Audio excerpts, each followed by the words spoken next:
وعن عبادة بن صامت ان رسول اللہ صلی اللہ علیہ وسلم قال لا تبيع الذهب بالذهب ولا الورق بالورق ولا البر بالبر ولا الشعير بالشعير ولا التمر بالتمر ولا الملح بالملح الا سواء بسواء. یہ وہی چیزیں ان کو برابر برابر بیچنا چاہیے، عین بعین، آمنے سامنے، یدن بیدن، دست بدست. ولیکن بیعوا الذهب بالورق، لیکن سونے کو بیچ سکتے ہو چاندی کے بدلے میں، یعنی جنس بدل گئی. تو اس وقت اصل میں اس وقت سونے چاندی کی قیمت برابر تھی. اب کہیں گے نا بھی سونے چاندی میں تو زیادہ فرق ہوگا، وہ تو آج کا ہمارا فرق ہوا نا.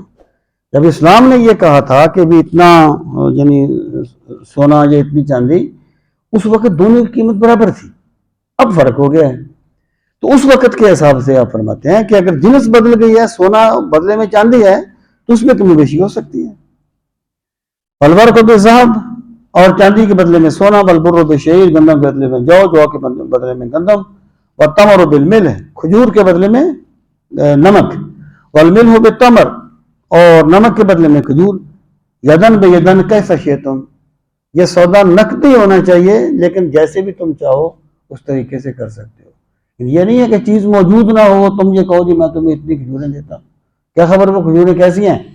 وہ موجود ہونی چاہیے، لیکن اس میں برابری کی شرط نہیں ہے، تم جس طریقے سے چاہو اس کو بیچ سکتے ہو.